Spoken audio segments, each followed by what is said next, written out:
20 লক্ষ টাকা দিয়ে ঘর বানছি, ঘরের ছাদ কি খালি ফালায় রাখবো? আসসালামু আলাইকুম, কি অবস্থা, কেমন আছেন সবাই? আশা করি সকলে ভালো আছেন, আলহামদুলিল্লাহ আমিও ভালো আছি।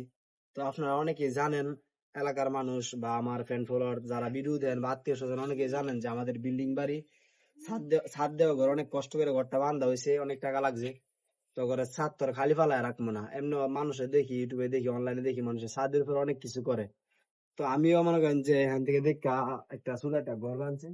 এই যে দেশে মুরগির ঘর কাছে আসা, এটা হচ্ছে মুরগির ঘরে মূলত ছাদের সাইডে কতটুকু জায়গা ছিল, জায়গাটা বেশি ছিল। তো এই মানে বেশি জায়গার মধ্যে ঘরটা বান্ধা হতো। তো আজকে 2 দিন ধরে লাগছে, মনে করেন যে ঘরটার মধ্যে মানে খুব পরিশ্রম করছি, দিনের রাতে সমানে 2 দিন লাগছে আমার ঘরটা কমপ্লিট করতে।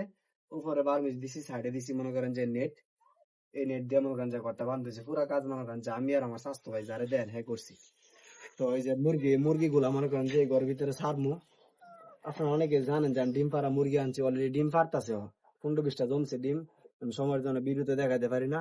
তো এই মুরগিগুলা মনে করেন যে এই ঘরের ভিতরে ছাড়মু। আর খাঁচাটা মূলত আমি আমার কাকার কাছ থেকে আনছি, এমনি চাই আনছিলাম। তো উনি বলতেছে খাঁচাটা দিয়ে দেওয়ার জন্য, এই জন্য খাঁচাটা দিয়ে দিমু আর মুরগিগুলো এর ভিতরে রাখবো, ইমার্জেন্সি ঘরটা বানানো আর কি। তো এটাই আর কি, ঘরটা কেমন হয়েছে আপনারা অবশ্যই কমেন্ট করে জানাবেন। আমার কাছে খুব ভালো লাগতেছে, নিজের হাতে বানাইছি। খুব 2 দিন ধরে লাগছে, ঠিক আছে। 1200 টাকার মতো গেছে আর কি, নেটটা আর ইয়াটা আর এমনি মনে করেন যে বাসায় ফাল্লা দিছি, সাইডে দা মনে করেন যে ডালাই দিয়া বানায় লাইছি। তো এটাই আর কি, আপনারা যদি ভিডিওটা ভালো লাগে অবশ্যই শেয়ার করবেন। আর আপনাদের যদি দেশি মুরগির ডিম লাগে আমার সাথে অবশ্যই যোগাযোগ করবেন। মানে একবারে পিওর ডিম আছে, সব সময় নিতে পারবেন আর কি। তো সবাই ভালো থাকেন, আল্লাহ হাফেজ।